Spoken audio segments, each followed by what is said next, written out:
ప్రభునామంలో కూడొచ్చిన మీ అందరికీ ప్రత్యేకమైన వందనాలు తెలియజేస్తున్నాను.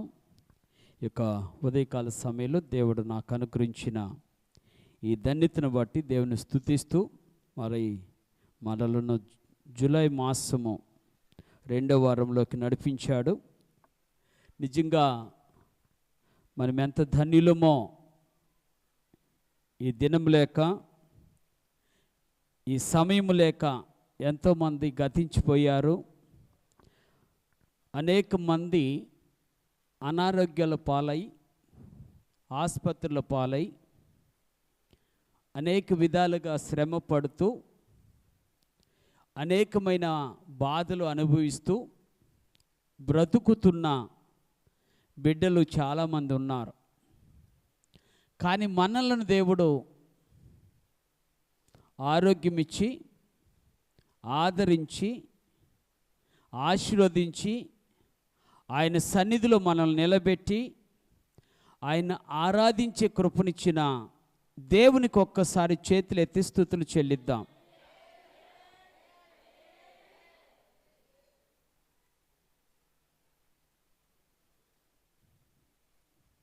దేవుని స్తోత్రాలు. ఈ యొక్క ఉదయకాల సమయంలో నేను ఒక చిన్న మాటను మీతో మాట్లాడాలని ఆశపడుతున్నాను. యేసుక్రీస్తు ఈ లోకానికి వచ్చాడు, అది నగ్న సత్యం. యేసుక్రీస్తు ఈ లోకానికి వచ్చింది ఈ లోకంలో ఉండిపోవాలని కాదు. నేను చూడాలి, యేసుక్రీస్తు ఈ లోకానికి వచ్చింది ఈ లోకంలో ఉండిపోవాలని కాదు. యేసుక్రీస్తు ఈ లోకానికి ఒక అతిథిగా వచ్చాడు. ఎలా వచ్చాడు? అతిథిగా వచ్చాడు. అతిథి వచ్చి ఏ విధంగా అయితే తన పనిని తాను చూసుకొని తిరిగి మళ్ళా వెళ్ళిపోతాడో అలాగే యేసుక్రీస్తు కూడా ఈ లోకానికి వచ్చి తన పని తాను చేసుకొని, మరోసారి చెప్తున్నా, తన పని తాను చేసుకొని అనగా దేవుడు అప్పగించిన పనిని చేసుకొని ఈ లోకము నుండి మరలా ఎక్కడి నుంచి వచ్చాడో అక్కడికి వెళ్ళిపోయాడు. రైట్? అంతేనా కదా? అయితే సమస్యలు ఏమిటాయి అంటే, అతిథిగా వచ్చిన ఆ దేవునికి నీవిచ్చే నేనిచ్చే మర్యాద ఏది? అతిథులు వస్తే మర్యాద చేస్తామా? చేస్తాం. కానీ యేసుక్రీస్తు అతిథిగా వస్తే, అతిథిగా వచ్చిన యేసుక్రీస్తుకి ఈ లోకంలో మర్యాద చేయటిల్లా. ఏ లోకంలో? మనం అందరం చెప్పుకోవటానికి చాలా చాలా భక్తి పరులము కాదా? ఏం పని? ఏం పరులు? భక్తి పరులా భక్తి పరులా? చెప్పుకోవడానికే. మనమందరం చెప్పుకోవడానికి విశ్వాసులము, మనందరం చెప్పుకోవడానికి ప్రార్థనా పరులము, మనమందరం చెప్పుకోవడానికి దేవుని యొక్క వాక్యానుసారులుగా బ్రతుకుతున్న వారము. కానీ వాస్తవానికి నిజ జీవితంలో కనపడతలేదు, బాధపడుతున్నాం. అర్థమవుతుందా? మీకు ఒక విషయం చెప్పనా? నీ స్థితిని బట్టి, నీ కార్యాలను బట్టి, నీ విధానాన్ని బట్టి నీవు గౌరవించబడతావో, రెండోది నువ్వు ఆరాధించే దేవుడు గౌరవించబడతాడు. దేవుని స్తోత్రాలు. అర్థమవుతుందండి? దేని బట్టి? నీ యొక్క స్థితిని బట్టి, నీ మాటలు, నీ ప్రవర్తన, నీ జీవన విధానము, నీ భక్తి జీవితము, నీ ఆత్మీయ జీవితము, నీకున్నటువంటి ఆ యొక్క విశ్వాస జీవితాన్ని బట్టి నీవు దేవుని దగ్గర గౌరవించబడతావు, మనుషుల దగ్గర గౌరవించబడతావు, సంఘములో కూడా గౌరవించబడతావు కాదా? అందుకని ఈ ఉదయకాల సమయంలో ఒకవేళ దేవుడు మన మధ్య ఉండి, అయ్యా హిజ్కియా, ఏది నా మర్యాద, ఎక్కడ చూపిస్తున్నావు నీ మర్యాద నా పట్ల అని అడిగితే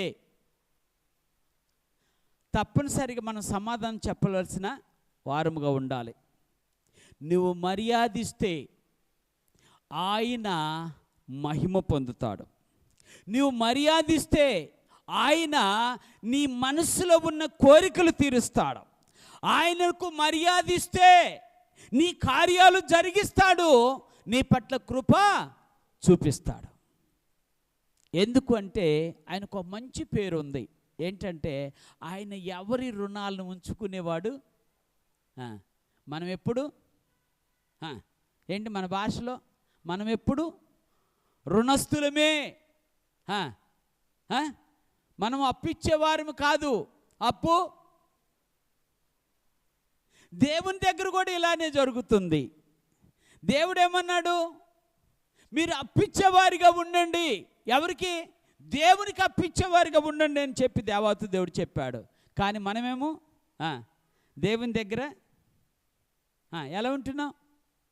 దేవుని దగ్గర ఒక మాటలో చెప్పాలంటే దేవుని దగ్గర మనము అన్నీ కోల్పోతున్నాం. కోల్పోయేవారిగా ఉండకూడదని ఈ రోజున దేవాతి దేవుడు మాట్లాడుతున్న మాట.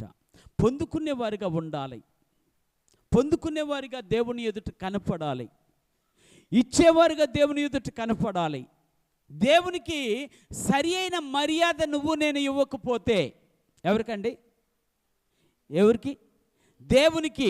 అనగా మహాదేవుడు, మామూలు దేవుడు కాదు, మహాదేవుడు నీ కొరకు నా కొరకు అన్ని విధాలుగా శ్రమ నోర్చుకున్న దేవుడు, శ్రమ పడిన దేవుడు చెప్తున్న మాట, నువ్వు ఇవ్వాల్సిన మర్యాద నువ్వు గనక ఇస్తే దేవుడు తప్పనిసరిగా నీ కుటుంబాన్ని నిన్ను దీవించడానికి మాత్రం వెనకంజా వేయడు. అందుకని ఈ ఉదయకాల సమయంలో యేసుక్రీస్తుని ఒక ఆయన అతిథిగా పిలిచాడు. అతిథిగా పిలిచిన ప్రతి ఒక్క అతిథికి 3 కార్యాలు చేయాలి. అది ధర్మశాస్త్రము కాదు, ఇశ్రాయేలుల యొక్క ఆనవాయితీ, ఇశ్రాయేలుల యొక్క ఆచారము. ఎవరైనా ఒక వ్యక్తి ఇంటికి వస్తే ఆ వ్యక్తికి 3 రకాలైనటువంటి పనులు చేయాలి. ఆ వ్యక్తి చేయకపోతే ఆయన గౌరవించినట్టు కాదు, ఆయనకు మర్యాద చూపినట్టు కాదు. ఒక రోజున ఆ వ్యక్తి యేసుక్రీస్తుని పిలిచి ఆయన చేయవలసినటువంటి 3 కార్యాలు చేయకపోతే దేవాతి దేవుడు గద్దించాడు. ఆ విషయాన్ని భక్తుడైనటువంటి లూకా గారు రాస్తూ 7వ అధ్యాయము మీకు ఒక 3 వచనాలు చదివి నేను వినిపిస్తాను. 7వ అధ్యాయము 44, 45, 46 వచనాలు చదువుతున్నాను. జాగ్రత్తగా ఆలోచించేద్దాం. ఆ స్త్రీ వైపు తిరిగి సీమోనుతో ఇట్లా, నేను ఈ స్త్రీని చూచుచున్నావే, నేను నీ ఇంటిలోనికి రాగా నీవు నా పాదములకు నీళ్ళు ఇయ్యలేదు, కానీ ఈమె తన కళ్ళనీళ్లతో నా పాదములను తడిపి తన తల వెంట్రుకలతో తుడిచెను. నీవు నన్ను ముద్దు పట్టుకొనలేదు, కానీ నేను లోపలికి వచ్చినప్పటి నుండి ఈమె నా పాదములను ముద్దు పెట్టుకొనుట మానలేదు. నీవు నూనెతో నా తల అంటలేదు, కానీ ఈమె నా పాదములకు అత్తరు పోస్తుంది. దేవుని స్తోత్రాలు. చక్కటి మాట. యేసుక్రీస్తుని పరిసయ్యుడు అనగా అన్ని ఆచారాలు, సాంప్రదాయాలు, శుద్ధీకరణ కార్యక్రమాలు అన్నీ బాగా ఎరిగినటువంటి సీమోను ఒక రోజున యేసుక్రీస్తుని ఇంటికి పిలిచాడట. యేసుక్రీస్తు పిలిచి, అయ్యా భోజనం చేద్దాం రండి అని చెప్పంటే ఈయన డైరెక్ట్ యేసుక్రీస్తుని తీసుకొని భోజన పంక్తి దగ్గర కూర్చోబెట్టాడు. ఎక్కడ? భోజన పంక్తిలో కూర్చోబెట్టాడు. అందరూ ఉన్నారు, అనేక మంది ఉన్నారు. ఆ భోజన పంక్తిలో కూర్చోబెట్టారు. కూర్చోబెట్టినప్పుడు ఒక స్త్రీ ఒక అత్తరు తీసుకొని, అత్తరు తీసుకొని వచ్చి యేసుక్రీస్తు దగ్గర పాదాల దగ్గర తన కన్నీళ్లతో తడిపి ఆ పాదాల పైన తన తల వెంట్రుకలతో తుడిచి ఆ పాదాలను తన అత్తరుతో పూసి ఆయన్ని సంతోషపెట్టింది. సీమోనుకి బాధేసింది. ఎందుకంటే సీమోను పరిసయ్యుడు. బాధేసి అన్నాడు, ఏంటయ్యా ఇది? ఈమెవరో నీకు తెలియదా? ఈమె స్థితి ఏంటో నీకు తెలియదా? ఈమె ఎలాంటిదో నీకు అర్థం కాలేదా? ఏంటి, నువ్వు ప్రవక్తవు కదా అని చెప్పి యేసుక్రీస్తుని ప్రశ్నించడం ప్రారంభం చేశాడు. ఏంటి ఆ స్త్రీ స్థితి అంటే, ఆమె పాపాత్మురాలైన స్త్రీ. జాగ్రత్తగా ఆలోచించాలి. ఏ స్త్రీ? పాపాత్మురాలైన స్త్రీ. యేసుక్రీస్తుకి బాధేసింది. ఎందుకు అంటే, మానవ జీవితాలు ఎప్పటికీ కూడా ఎదుటివారిని ఎత్తి చూపించే జీవితాలే, కానీ తన తప్పును తెలుసుకునేటువంటి జీవితాల్లో మనం బ్రతకట్లా. ఏమో రైట్? అవునంటే కాదంటారా? ఎదుటివారి గురించి ఈజీగా చెప్తానికి మనం ఇష్టపడతాము, కానీ మన జీవితాన్ని గురించి మనము సరి చేసుకోవడానికి ఇష్టపడము. వెంటనే యేసుక్రీస్తుతో ఆ పరిసయ్యుడు సీమోను అంటున్నాడు, ఏంటయ్యా నువ్వు ఈ పరిస్థితిని బట్టి నువ్వేమో ఇలాగుంటున్నావేంటి? నువ్వు ఆ అమ్మాయి పాపాత్మురాలు కదా, నువ్వు ప్రవక్త కదా, మాత్రం నీకు అర్థం కాలేదా అని చెప్పి, ఎందుకు ఆమెను ఆ విధంగా ఎంటర్టైన్ చేస్తున్నావు, ఆమెతో కలుస్తుంటున్నావు, ఎందుకు ఆమెతో మాట్లాడుతున్నావు అని చెప్పి ఆయన మన భాషలో లాగా ఆయన 4-5 మాటలు అన్నాడు. యేసుక్రీస్తుకి బాధేసి అన్నాడు, అయ్యా నేను ఒక చిన్న స్టోరీ చెప్తా. ఏంటా స్టోరీ అంటే, ఒక వ్యక్తి కొంత అప్పు ఇచ్చాను, అప్పు తీసుకున్నాడు. అంటే మీ భాషలో చెప్తున్నా, ఒక ఆయనకి 1,000 రూపాయలు ఇచ్చాను, ఇంకొక ఆయనకి 1,00,000 రూపాయలు ఇచ్చాను. ఎంత? 1,00,000 రూపాయలు ఇచ్చాను. మీ మొక్కలన్నీ ఏమి చెప్పినాయి తెలిసిన? అట్లాంటి వాళ్ళు మాకు కూడా ఇస్తే బాగుండు కదా అనిపించింది కదా. ఓకే, మంచిది, సంతోషం. అయితే ఆయన 1,00,000 రూపాయలు ఇచ్చిన ఆయన్ని, 1,000 రూపాయలు ఇచ్చిన అతన్ని, ఇద్దరిని కూడా క్షమించేశాడట. ఆయన నువ్వేం కట్టక్కర్లేదులే, ఎవరో అప్పు ఏమి నువ్వు కట్టక్కర్లేదు, నేను క్షమిస్తున్నాను అన్నాడట.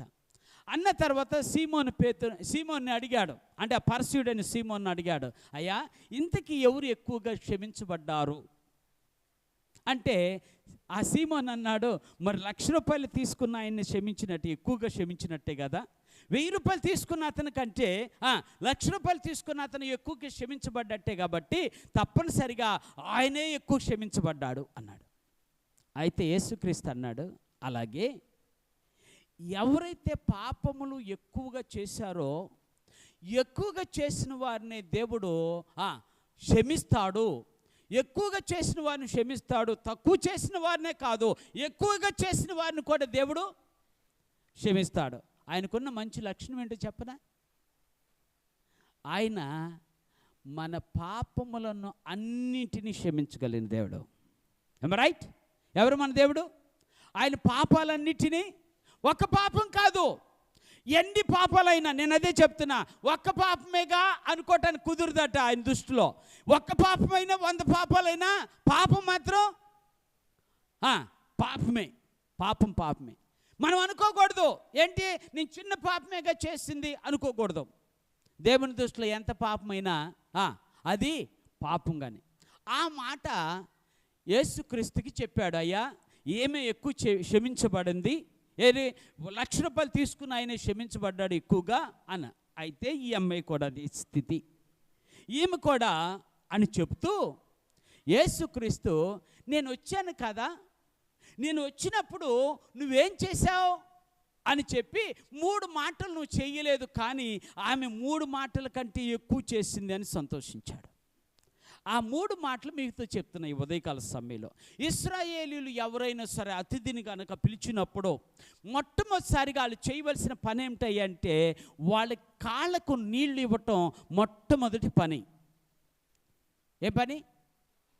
కాళ్ళకు నీళ్ళు ఇవ్వటం, లేదా కాళ్ళు కడగటం కూడా వాళ్ళ ఆచారము. ఎవరైనా అతిథి కనుక ఇంట్లోకి వస్తే, ఇంట్లోకి రాకముందే ఆ వ్యక్తి యొక్క పాదాలు నీళ్ళతో కడిగి వాళ్ళని లోపలికి తీసుకురావటం వాళ్ళ ఆనవాతి. మనమైతే ఇదివరకు ఉండేది సాంప్రదాయం, ఎవరైనా అతిథి వచ్చారంటే ఫోన్లు లేనప్పుడే, అర్థమవుతుందా? ఏం లేనప్పుడు? ఫోనులు లేనప్పుడే వాళ్ళు వచ్చి చెంబుతో, వాళ్ళు వస్తున్నారంటే ఆ గమ్ములను చూసి దబదబా వచ్చేసేసి చెంబుతో నీళ్ళిచ్చి కాళ్ళు కడుక్కునేలాగా చేసేవారు. నాకు ఈ విషయం అర్థం కాల. చాలాసేపు ట్రై చేశా, ఎందుకు వాళ్ళు అలా చేస్తున్నారు, అలా ఎందుకు చెయ్యాలి అని చెప్పి నేను దేవుని సన్నిధిలో మాట్లాడుతున్నప్పుడు, దేవుడిని అడుగుతున్నప్పుడు దేవుడు చెప్పిన మాట ఏమిటయ్యా అంటే, నీకు నాకు ఏముంది, నీవు నేను ఒక అనుసరించేటువంటి ఒక విధానమును మనం గురించి మాట్లాడుకుంటున్నాం. మన విశ్వాస జీవితంలో మనం కొనసాగిస్తున్నాం. కాళ్ళు కడుక్కోవటం ఏమిటయ్యా అంటే, ఒకరినొకరు మంచిగా ట్రీట్ చేయటం, మంచిగా వారిని వారి ఎదుట మంచిగా ప్రవర్తించడం. ఎక్కడ కూడా మనము ఏ విషయంలో కూడా మనం ఏం చేయకూడదు, వచ్చిన వాళ్ళని గౌరవిస్తామా లేమా? గౌరవిస్తాం. మన గౌరవం ఎలా ఉంటుందో తెలుసా? ఇంట్లో పెట్టినంత సేపు పెడతాము. ఒక రోజు కనుక ఎక్స్ట్రా ఉన్నాడు అంటే ఏంటోనయ్యా వచ్చాడు కానీ ఇంకా వెళ్ళనే కదా. కానీ ఇశ్రాయేల్ అలా కాదు. ఇశ్రాయేల్లో ఎంత కాలం ఉన్నా, ఎంతసేపు ఉన్నా వాళ్ళకున్న ఒకే ఒక మర్యాద ఏంటంటే, వాళ్ళు పరదేశులను దగ్గర చేర్చుకునేవారు. అతిథులంటే వారికి మహా ఇష్టం. ఎవరంటే, ఇక్కడ దేవుడు మాట్లాడుతున్న మాట కాళ్ళ నీళ్ళు గురించి మాట్లాడుతలా, కానీ ఆయన ఒక అతిథిగా వచ్చినప్పుడు ఆయనకి ఇవ్వాల్సిన మర్యాద గురించే దేవుడు మాట్లాడుతున్నాడు. నువ్వు చేయకపోతే అది నువ్వు మర్యాద ఇచ్చినట్టు కాదు, నువ్వు చేయకపోతే అది నీకు మర్యాద కాదు. అందుకని యేసుక్రీస్తు ఇక్కడ చెబుతూ అంటాడు, అయ్యా ఆమె అయితే కన్నీళ్లతో నా పాదాలు కడిగింది, కనీసం నువ్వైతే కాళ్ళు కడుక్కోవటానికి నీళ్లు కూడా ఇవ్వలేదు. ఇప్పుడు ఎవరు గొప్ప? ధర్మశాస్త్రం ఎరిగిన పరసీడు గొప్ప, పాపాత్మురాలైన ఆ స్త్రీ గొప్ప అంటే పాపాత్మురాలైన ఆ స్త్రీయే గొప్ప. ఎందుకు? ఆయనకి తెలుసు ఆమెకు తెలుసు ఏ విధంగా అతిథి వస్తే ఏ విధంగా ట్రీట్ చేయాలో, వాళ్ళ ఎదుట ఏ విధంగా ఉండాలో ఆమెకు బాగా తెలుసు. కానీ ఎవరికి తెలియలా? ధర్మశాస్త్రాన్ని ఎరిగిన పరస్యునికి తెలియలా. రెండో విషయం ఏమిటంటే, ఎప్పుడైనా ఒక వ్యక్తి కాళ్ళు కడుక్కోవడానికి నీళ్లు ఇస్తున్నాడంటే యేసుక్రీస్తు చూపిన మాదిరి ఏంటంటే, కాళ్ళు కడుక్కునేటప్పుడట ఆ వ్యక్తి ఎదుట నేను తగ్గించుకొని జీవించాలి. ఎలా జీవించాలి?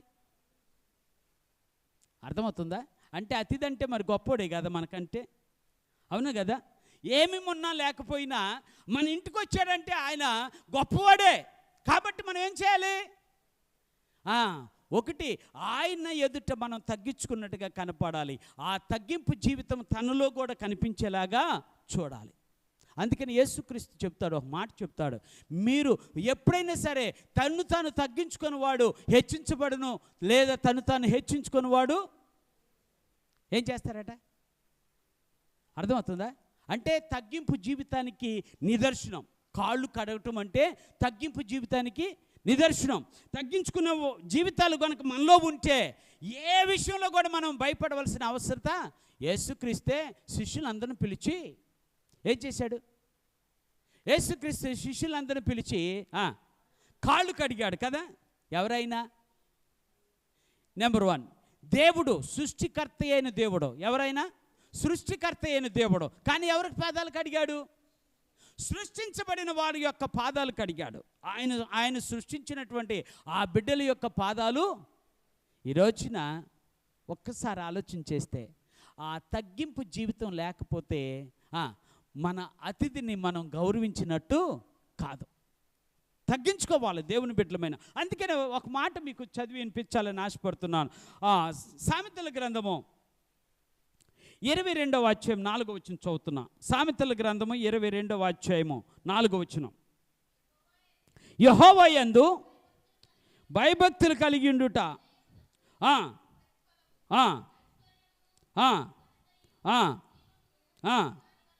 దేవుని స్తోత్రాలు. ఏంటంట? వినయము, తగ్గించుకుంటే ఏం కలుగుతుందట?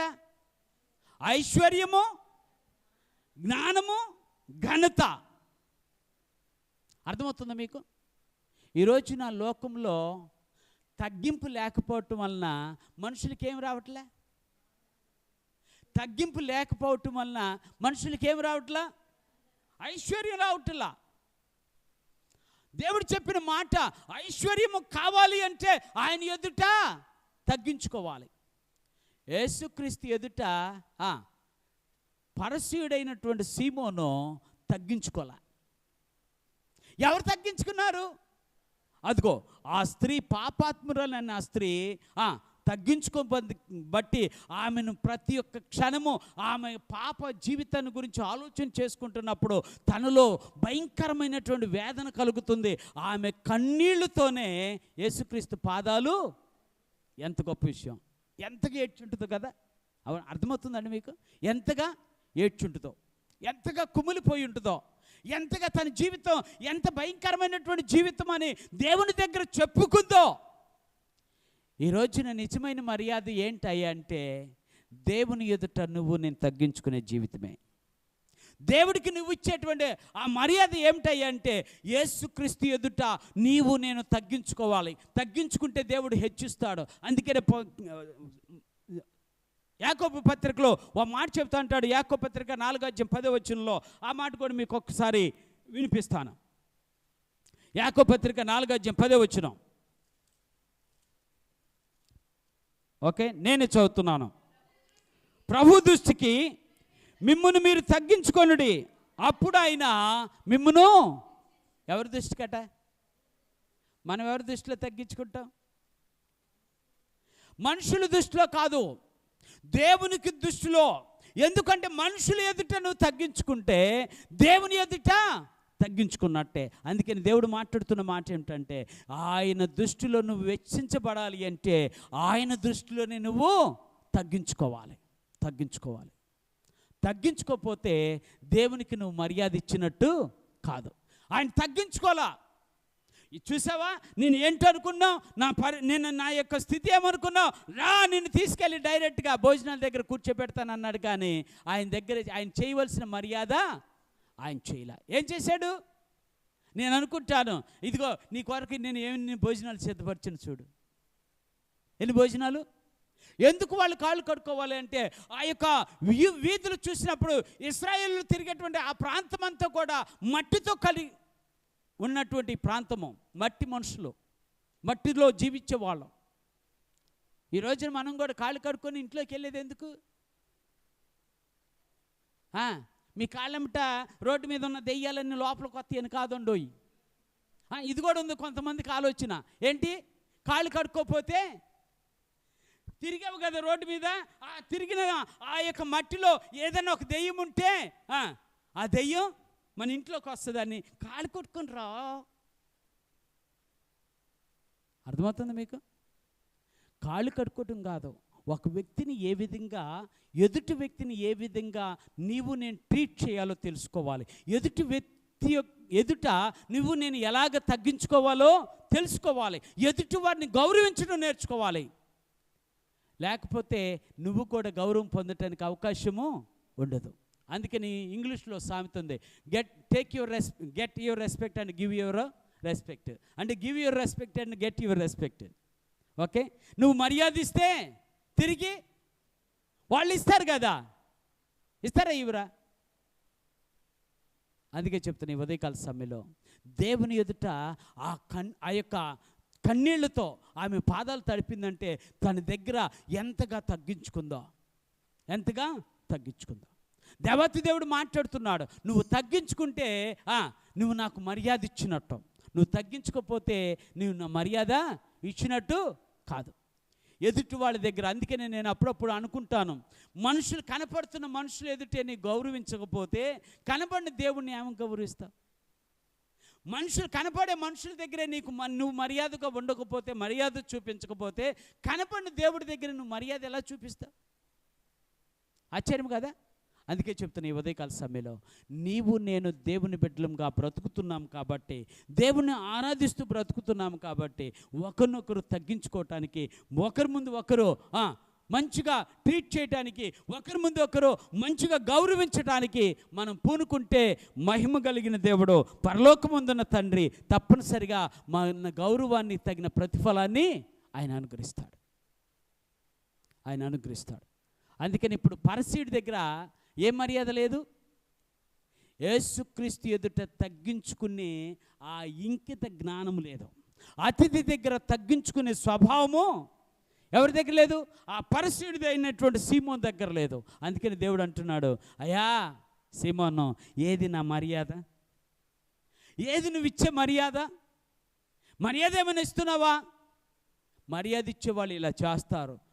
వచ్చేటప్పుడు నా కాళ్ళు కడుక్కోవటానికి ఏమిస్తారు? నీళ్ళు ఇస్తారు. లేదనుకుంటే నా కాళ్ళు కడుగుతారు. నువ్వు ఆ పని చేయగలదు, ఈ పని కూడా చేయలేదు. ఎందుకంటే నీ హృదయాంతరంగము మహాగర్వముతో నిండుకుని. అందుకని అని అంటాడు, అయ్యా నువ్వైతే నాకు నీళ్ళు ఇవ్వలేదు, కానీ ఈమె నా కన్నీళ్ళు, తన కన్నీళ్లతో నా పాదాలు ఏం చేసింది? తడిపింది. తర్వాత ఏం చేసిందట? తల వెంట్రుకలతో ఆమె పాదాలు, ఆయన పాదాలు తుడిచింది అని ఉంది బైబిల్లో.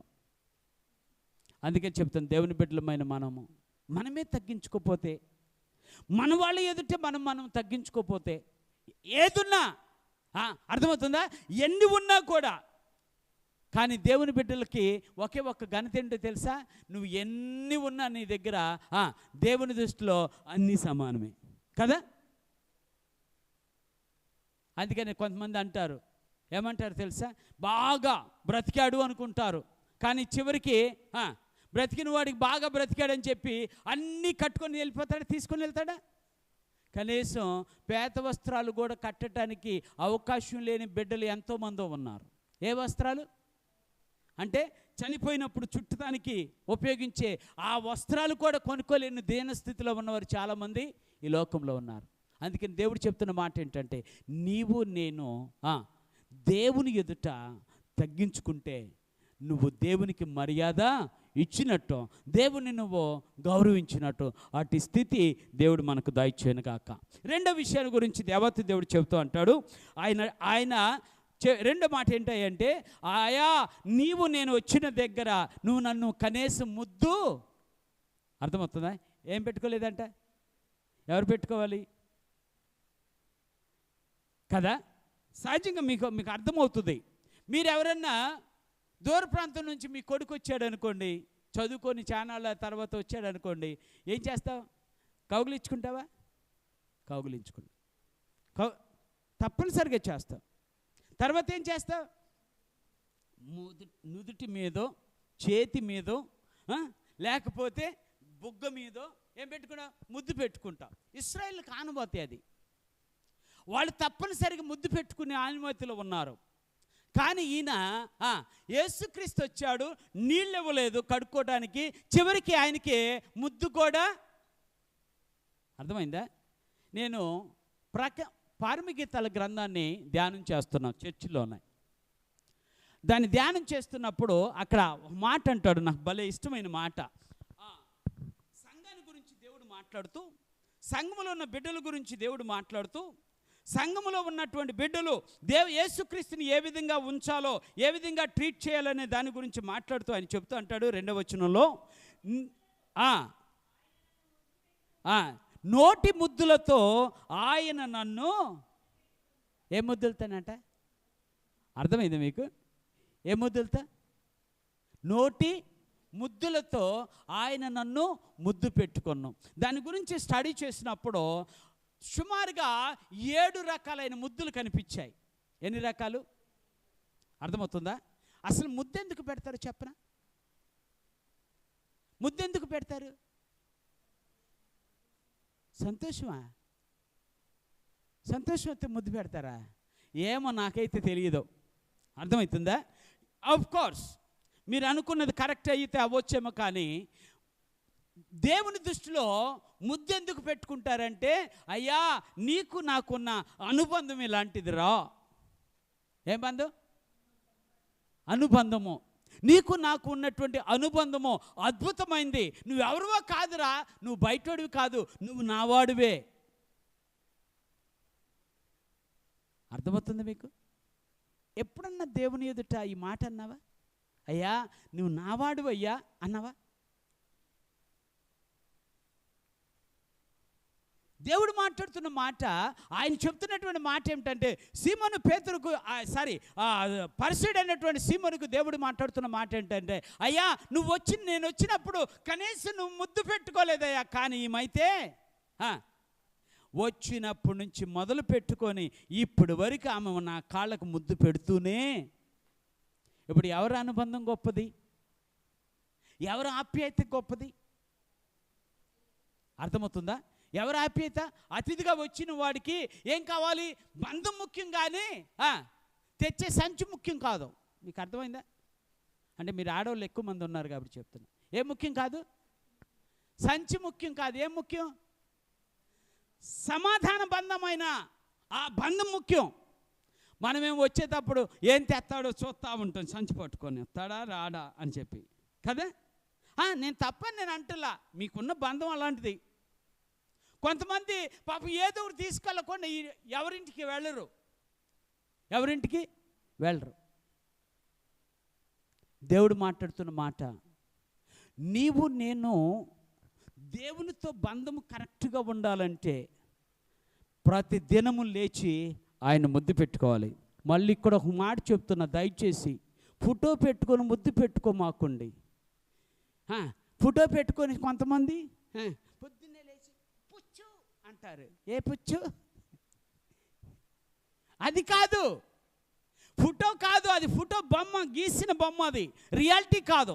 రియాలిటీ అంటే ముద్దు పెట్టుకోవడం అంటే దేవునితో నీకు అనుబంధం ఉండాలి, దేవునితో నువ్వు మాట్లాడుతూ ఉండాలి, దేవుడు నీతో మాట్లాడుతూ ఉండాలి. దేవునితో నువ్వు మాట్లాడితే దేవుడు నీతో మాట్లాడుతూ ఉంటే ఈ బంధము అభివృద్ధి చెందుద్ది. ఈ బంధం కావాలి.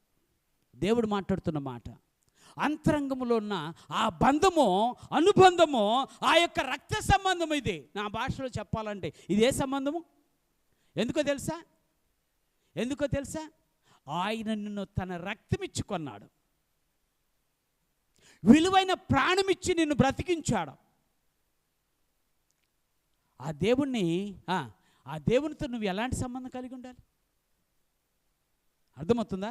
సంబంధం సరిగా లేకపోతే, ఇప్పుడు చెప్తా, మీలో సంబంధం సరిగా లేదనుకోండి, రోజు మీకు వాయింపులు, వాళ్ళకేం తాలింపులు కదా. వాస్తవం జరుగుతున్న విషయాలు చెప్తున్నా, బయట విషయాలు కాదు. వాళ్ళు బాధపడతారా? పడరా? నీతో ఉన్న అనుబంధం సరిగా లేకపోతే, వాళ్ళతో ఉన్న అనుబంధం సరిగా లేకపోతే వాళ్ళు నిన్ను గౌరవిస్తారా? ప్రేమిస్తారా? అందుకని బైబిల్ ఒక అద్భుతమైన 2 మాటలు చెప్పి నేను ముగిస్తా త్వరగా. ఒకసారి పరిశుద్ధ గ్రంథంలో రోమిలికి రాసిన పత్రిక 16వ అధ్యాయము 16వ వచనం చదువుతున్నాను. రోమిలికి రాసిన పత్రిక 16వ అధ్యాయం 16వ వచనం.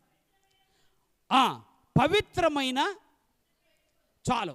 ఏం ముద్దట అంటే? పవిత్రం అంటే తెలుసా? కల్మషం లేనిదని. క్రైస్తవుడుగా నువ్వు ఒక ముద్దు పెట్టుకుంటున్నావంటే నీలో ఏం కనపడకూడదు? ఆకర్షణ కనపడకూడదు.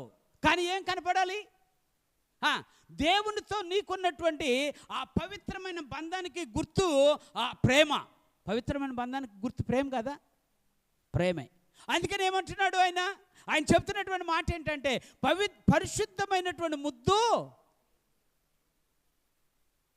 ఈ రోజున ఇశ్రాయేలుకి మర్యాద ఏంటయ్యా అంటే, వచ్చిన అతిథిని గౌరవించే మర్యాద ఏంటయ్యా అంటే, వాళ్ళు పవిత్రంగా ముద్దు పెట్టుకునేవారు. పవిత్రమైన ముద్దు. ఏ ముద్దు? పవిత్రమైన ముద్దు. ఈ రోజున దేవుడితో మాట్లాడుతున్న మాట, బైబిల్ను చూసుకొని ముద్దు పెట్టుకోవడం కాదు, బైబిల్లో ఉన్న వాక్యాన్ని చూసుకొని ముద్దు పెట్టుకోవాలి. ధ్యాన స్తోత్రాలు. అందుకని దేవుడు మాట్లాడుతున్న మాట, పవిత్రమైన ముద్దు పెట్టుకోవాలి. ఎవరితో? దేవునితో ఉన్న బంధము, దేవునితో ఉన్న అనుబంధము, దేవునితో ఉన్న సంబంధము, దేవునితో ఉన్న రక్త సంబంధము, అది పవిత్రంగా ఉంటే నువ్వు పవిత్రమైన ముద్దు పెట్టుకోండి. అపవిత్రమైన ముద్దు ఆలోచనలు రావు, అపవిత్రమైన ఆలోచనలు రావు. పవిత్రంగా ఉన్నప్పుడు, ఆ పవిత్రమైన జీవితానికి నువ్వు నిజంగా నిదర్శనంగా కనపడుతున్నప్పుడు, నువ్వు సెంటర్లో పెట్టుకున్నా, ఎవరో రోడ్డు మీద పెట్టుకున్నా, నేనేమి అపవిత్రంగా భావించరు. అందుకే చెప్తున్న ఈ ఉదయకాల సమయంలో నీవు నేను దేవుని బిడ్డలంగా బ్రతుకుతున్నాం కాబట్టి దేవుని ఎదుట పవిత్రమైన ముద్దు పెట్టుకొని బ్రతకటం నేర్చుకోవాలి. రెండో విషయాన్ని గురించి కూడా దేవాతి దేవుడు మాట్లాడుతూ పేతురు రాసిన మొదటి పత్రిక 5:13 కూడా మీకు చదువుతాను. అక్కడ ఇంకొక ముద్దు ఉంది. ఆ ముద్దు ఏంటో బైబిల్లో రాయబడినటువంటి ముద్దును గురించి ఒక మాట చదువుదాం.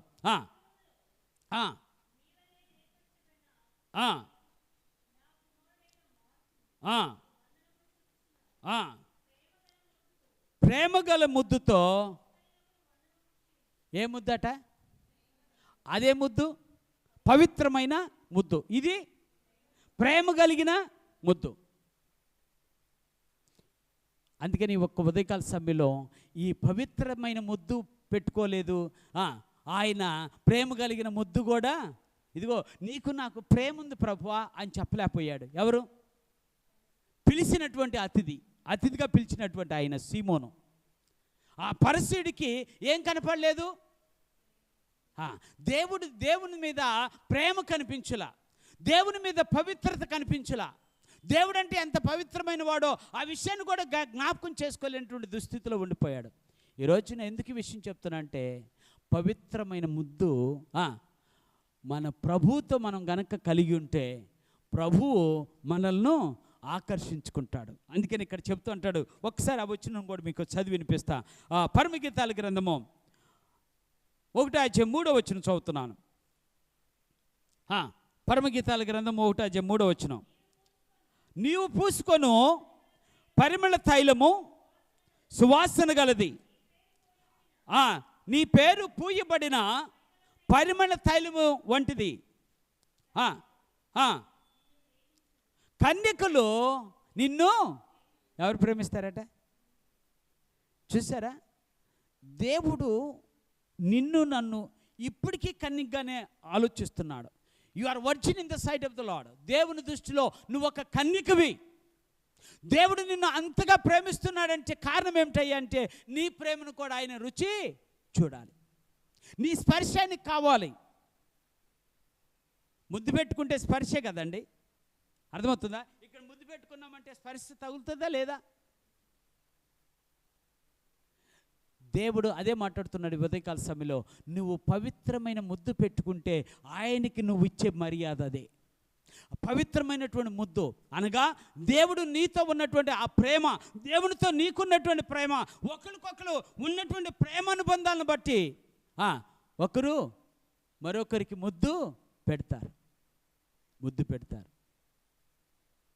ఈ రోజున దేవుని బిడ్డలమైన మనము పవిత్రమైన ముద్దులతో ఒకరినొకరు ముద్దు పెట్టుకోవాలి. పవిత్రమైన ముద్దు, అపవిత్రమైన ముద్దు కాదు.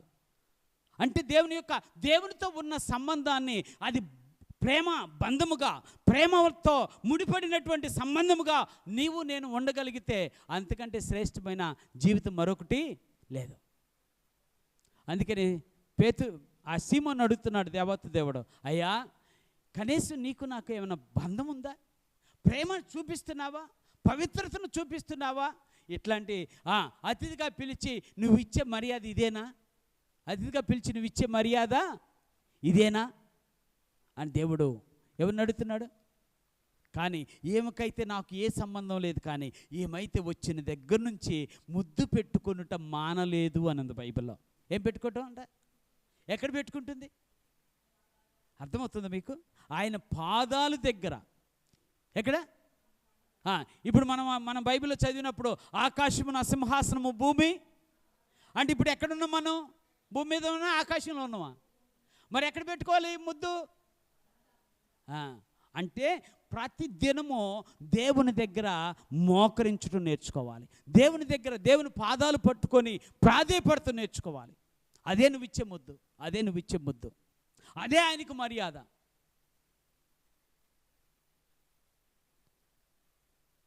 ఒక తప్పుడు కనీసం మోకరించడం కూడా మనకి బల్లకాటలు, అదేమంటే మనకు నొప్పులు. ఉంగటం మన చేత కావట్లా. కారణం ఏంటి? మనకు నొప్పులు. ఒకసారి చేసి చూడండి, నొప్పులు మట్టుమయమైపోతాయి. దాదాపు సంవత్సరం భయపడింది, అయిపోయింది. మన సరియు సంవత్సరం అంటే 2 సంవత్సరాలు అయిపోయింది. నాకు బాగా మోకాళ్ళు నొప్పులు వస్తున్నాయి అని చెప్పి మన సరియు వాళ్ళ డాక్టర్ గారి దగ్గరికి వెళితే అంటే సంతోష్ వాళ్ళ మిస్సెస్ ఆయన దగ్గరికి వెళితే ఆయన అన్నారు, అయ్యా నీకు మోకాళ్ళు అరిగినాయి అయ్యా. ఏ కాళ్ళు?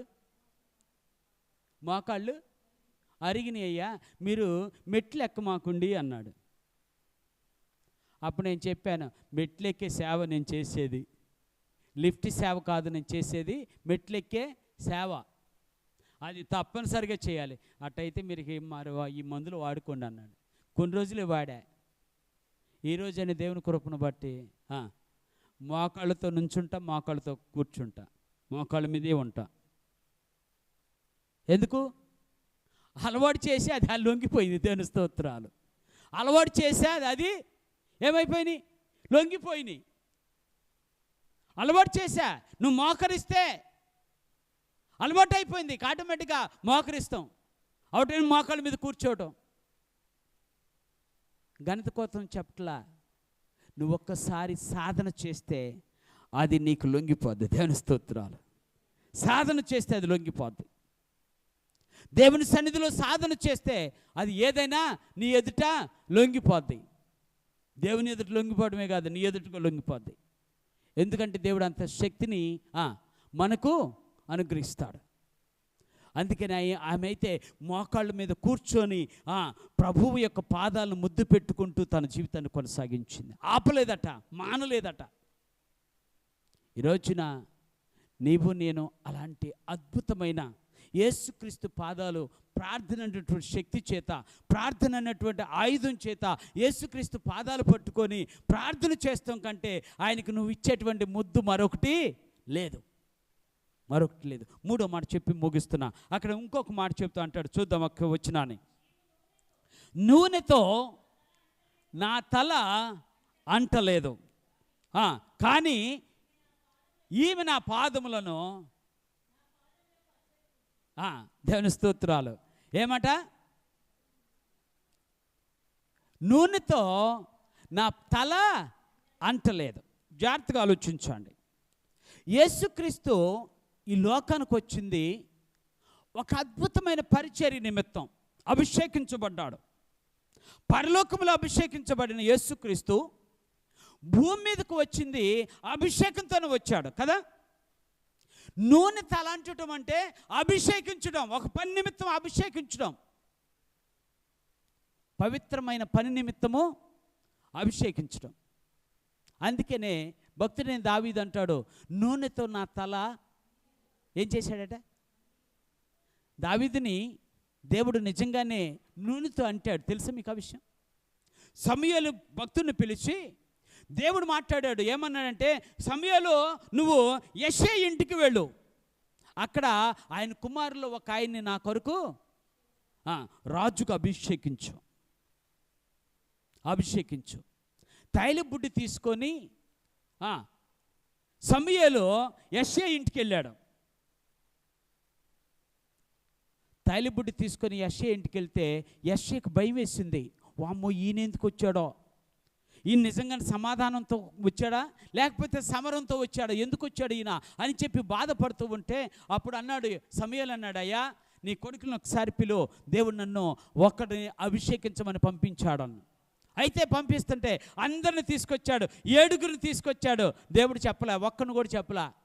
చివరికి 8వ వాడు ఉన్నాడు. అయ్యా ఇంకేమన్నా నీ కుమారులు ఉన్నారంటే, అయ్యా ఇంకొక కుమారుడు, చిన్న కుమారుడు ఉన్నాడు. వాడు ఎక్కడున్నాడు? వాడు అడవిలో గొర్రెలు మేపుతున్నాడు. అయితే వాడిని పిలిపించు, అప్పటి వరకు నేను భోజనం కూడా, దేవుని స్తోత్రాలు, అప్పటి వరకు ఆయన భోజనం కూడా చేయడట.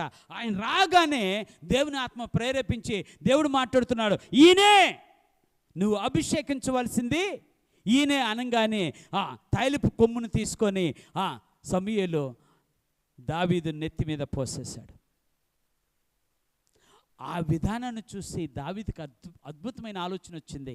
దేవుడు నన్ను అభిషేకించాడు. ఈ రోజున దేవుడు నిన్ను అభిషేకించబట్టే దేవుడు నిన్ను అభిషేకించబట్టే ఈరోజు నీ ఇక్కడ కూడుకొని ఉన్నావు. ఇక్కడికి వచ్చి ఉన్న కారణం ఏంటంటే దేవుడు నిన్ను అభిషేకించాడు, ఒక పని నిమిత్తం అభిషేకించాడు, నన్ను సేవ నిమిత్తం అభిషేకించాడు, నీవు ఆరాధించే ఆరాధకుడిగా నిన్ను అభిషేకించాడు, ప్రార్థించే తల్లిగా నిన్ను అభిషేకించాడు, ప్రభు సన్నిధిలో గడిపే తల్లిగా నిన్ను అభిషేకించాడు, బిడ్డల కొరకు కన్నీరు కార్చే తల్లిగా నిన్ను దేవుడు అభిషేకించాడు. మీ అభిషేకం పోగొట్టుకోకూడదు. నువ్వు దేవునికి ఇచ్చే మర్యాద ఏంటంటే, అయ్యా నూనెతో నా తల అంటి ఉన్నావు, అంతకంటే శ్రేష్టమైన జీవితం నాకు లేదు. ఒకవేళ అంటకపోతే, అయ్యా ఈ రోజున నూనెతో నా తల అంటూ. యేసుక్రీస్తు లోకానికి అతిథిగా వస్తే సైమోన్ ఇంటికి పిలుచుకొని కూడా కనీసం ఏం చేయలే, నూనె తన మీద పొయ్యిలా, అంటే అభిషేకం చేయలా. ఏం చేయలా? అభిషేకం చేయలా. రెండో విషయం ఏంటో చెప్పనా? రెండో విషయం ఏంటంటే, అభిషేకం అంటే దాని ఒక ఆలోచన నూనె తలపైన పోయటం కాదట. నూనె తలపైన పోతే పరిశుద్ధాత్ముడు వాళ్ళ మీదకి దిగొస్తాడట. పరిశుద్ధాత్ముడు, నూనె పరిశుద్ధాత్మకి సూచన, నూనె పరిశుద్ధాత్మకి సూచన.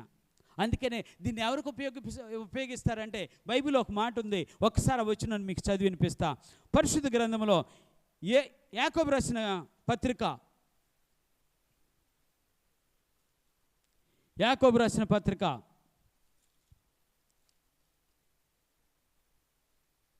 5వ అధ్యాయము 14 వచ్చి చదువుతున్నాను. మీలో ఎవడైనను రోగి అయి ఉన్నాడా, అతడు సంఘపు పెద్దలను పిలిపింపవలెను. వారు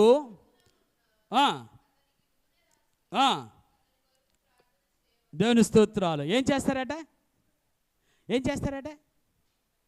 అర్థమైందా? ఎక్కడ్రా? తల మీద నూనె రాసి ఒక కొరకు. ఇప్పుడు చెప్తున్నా, పరిశుద్ధాత్ముడు నీ మీదకి వచ్చినప్పుడు, పరిశుద్ధాత్మ శక్తిని నువ్వు పొందినప్పుడు, పరిశుద్ధాత్మ చేత నువ్వు అభిషేకించబడినప్పుడు, నువ్వు ప్రార్థన చేస్తే నీకు స్వస్థత, నువ్వు ప్రార్థన చేసిన వారికి స్వస్థత కలుగుతుంది. ఎందుకు ఈ విషయం చెప్తున్నా? ప్రేమ దేవుని బిడ్డలారా, దేవుని బిడ్డలమైన మనము, దేవుడు మనకు అనుగ్రహించినటువంటి గొప్ప ఆశీర్వాదం ఏంటాయి అంటే, నువ్వు నీ ప్రజలైనటువంటి వారిని అభిషేకించాలి. నేను అప్పుడప్పుడు అబద్ధం చెప్తాను. ఒకవేళ పిల్లలు నాతో చెప్తూ ఉంటారు, నాకు ఎందుకో తెలియదు, నాకు అయ్యా నా మాట వింటలేదయ్యా వాడు అంటాడు, నా మాట వింటలేదా.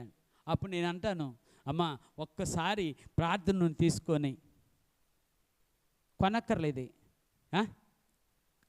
నూనె తీసుకొచ్చుకొని సంఘంలో ప్రార్థన చేయించుకొని అది ఆయన తల మీద పోస్తాను. తెల్లవారుజామున లేచి, ప్రభువా ఈ బిడ్డ నీ బిడ్డగా మార్చబడాలి, ఈ బిడ్డకి నీ స్వస్థత కావాలి, ఈ బిడ్డకి ఆత్మీయ జీవితంలో ఎదుగుదలకు రావాలి, ఈ బిడ్డ నీ బిడ్డగా మార్చబడాలని నువ్వు కనుక ప్రార్థన చేసి నూనె రాస్తే, ఒక దినాన వాడు పట్టుబడతాడు. దేవుడు వాడిని పట్టుకుంటాడు. ఎన్నో అద్భుతమైన కార్యాలు దేవుడు మన జీవితాల్లో చేస్తూ ఉంటాడు. చేయటానికి ఆయన ఈ లోకానికి వచ్చాడు. మరి ఆయనకి నువ్విచ్చే మర్యాద ఏంటంటే, అయ్యా నేను అభిషేకించబడటమే కాదు, నేను అనేక మందికి అభిషేకించే బిడ్డగా నేను మార్చబడాలి. నువ్వు అభిషేకించబడితే చాలనుకోకూడదు. నీ ద్వారా అనేక మంది అభిషేకించబడాలి. ఈరోజు నీ ఉదయకాల సమయంలో తల మీద నూనె పోసుకోవటం అంటే పరిశుద్ధాత్మ చేత అభిషేకించబడతాం. తల మీద నూనె పోసుకోవటం అంటే ఒక పని నిమిత్తం దేవుడు నిన్ను ఏర్పరచుకున్నాడని ఆ యొక్క ఆలోచన కలిగి ఉండటం. సంఘంలో ఏం పని ఉండదండి. అర్థమవుతుందా? సంఘంలో ఏం పని ఉండదంటారు? వారానికి ఒక్కసారి తుడిచి ఇది కాదు పని. సంఘంలో అసలైన పని అంటే చెప్పనా? సంఘంలో అసలైన పని అంటే రాని వారి కొరకు ప్రార్థన చేయటం. ప్రార్థన చేయకపోతే సాతానుడు వాళ్ళని ఏం చేస్తాడు? పట్టుకుంటాడు. ఎక్కడ ప్రార్థన ఉండదో అక్కడ సాతానుడు ప్రచురిల్లుతాడు. ఏ కుటుంబంలో ప్రార్థన ఉండదో అక్కడ ఆ కుటుంబంలో సాతానుడు ప్రచురిల్లుతాడు. అందుకని ఉదయకాల సమయంలో నీవు దేవుని చేత అభిషేకించబడి యేసుక్రీస్తు యొక్క రక్తంలో కడగబడి దేవుని పరిశుద్ధాత్మ శక్తిని నువ్వు పొందుకొని నింపుకొని నీ జీవితాన్ని కొనసాగిస్తున్నావంటే నీవు అనేక మందికి ఆశీర్వాదకరంగా ఉండాలి. యేసుక్రీస్తు లోకానికి వచ్చింది ఆశీర్వాదకరంగా ఉండటానికి, ఆశీర్వాదం అనుభవించడానికి కాదు. అందుకని ఆయనకి ఏముంది బైబిల్లో చెప్పిన మాట, నక్కలకు బొరియలు ఉన్నాయి, ఆకాశ పక్షులకు గూళ్ళు ఉన్నాయి, కానీ మనిషి కుమారుడికి ఏమి లేదు, తల దాచుకోవడానికి కొంచెం స్థలము కూడా లేదు. ఎందుకు అంత శ్రమ పడ్డాడు? నీ కోసం, నా కోసం, మనందరి కోసం ఆయన అంత శ్రమ పడ్డాడు. అందుకని ఉదయకాల సమయంలో ఆ ప్రభుని నువ్వు అయ్యా ఉదయాన్నే లేచి నూనెతో నా తల అంటూ, అదే నువ్వు దేవునికి ముఖ్య మర్యాద. నీ బిడ్డలను అంటుంది, బిడ్డలకి నూనె రాసి ప్రార్థన చేయండి. ఇది ఆచారం కాదు, మీరు తప్పుగా అర్థం చేసుకోవద్దు, ఇది ఆచారం కాదు. దేవుని ఆత్మశక్తి వాళ్ళకు కలిగినప్పుడు, దేవుని యొక్క వాక్యం చేత వారు పట్టబడినప్పుడు వారి జీవితాలు మార్చబడతాయి, వారి జీవితాలు మార్చబడతాయి. ఇంతవరకు ఎంత అల్లరి చేసాడనండి, ఇప్పుడు చూడండి ఎంత మారిపోయాడు. నేను తెనాలి నాగమణి ఆంటీ అనే ఒక ఆంటీ ఉంది, మీకు తెలుసు. ఒక కన్ను బాగోదు. ఆంటీ వాళ్ళ మనవరాలు ఇక్కడ ఉన్నప్పుడు బాగా అల్లరి చేసేది, భయంకరంగా అల్లరి చేసేది. బాల పేరు, ఎంత అల్లరి చేసేదో. కానీ మొన్న నేను ఆ ఊరు వెళ్ళినప్పుడు ఎంత మౌనంగా ఉందో, మౌనంగా ఉంది. ఏంట్రా అల్లరంతా మానేసిందంటే, చేయట్లేదు అయ్యగారు ఇప్పుడు. ఎందుకు ఈ విషయం చెప్తానంటే, నీ బిడ్డల యొక్క క్షేమము నీకు కావాలి అనుకుంటే, నీ బిడ్డలు ప్రభు రాజ్యంలోకి వారసులు కావాలనుకుంటే, నీ బిడ్డలు ప్రభు యొక్క సన్నిధిలో గడపాలి అనుకుంటే, నువ్వు తప్పనిసరిగా వారిని ఉదయాన్నే లేచి ప్రార్థన చేయాలి, వారి కొరకు ప్రార్థన చేయాలి. ఉదయాన్నే లేచి పరిశుద్ధాత్మదేవా నా బిడ్డల్ని నీ యొక్క ఆత్మచేత అభిషేకించు, ఒక పనికి వారిని సిద్ధపరచు అని నువ్వు వారి కొరకు ప్రార్థన చేస్తే దేవుడు తప్పనిసరిగా మన ప్రార్థన ఆలకించి మన బిడ్డలను బాగు చేస్తాడు. ఇక్కడైతే ఆయన అంటాడు, ఎవరైతే నూనె రాసి ప్రార్థన చేస్తారో వారు స్వస్థపరచబడతారు అంటారు. మన బిడ్డలు ఆత్మీయ స్వస్థత కావాలి. కావాలి? ఆత్మీయ స్వస్థత కావాలి. మనకేం కావాలి? ఆత్మీయ స్వస్థత కావాలి. బలహీనమో వ్యాధిగ్రస్తులమో ఆ స్వస్థత కావాలంటే తప్పనిసరిగా నేనేం చేయాలి? ప్రభు సన్నిధిలో ప్రభు బిడ్డలంగా వారి కొరకు అభిషేకించాలి, వారిని ప్రతిష్ఠించాలి. నేను అదే చెప్తా, నువ్వు నీ బిడ్డలను కనుక దేవుని కొరకు ప్రతిష్ఠించు, ప్రార్థన చేసి నీ బిడ్డలకి ప్రతిష్ఠించు, నూనె రాసి ప్రతిష్ఠించు. ఎన్ని ఆపదలు వచ్చినా, ఎన్ని పరిస్థితులు వచ్చినా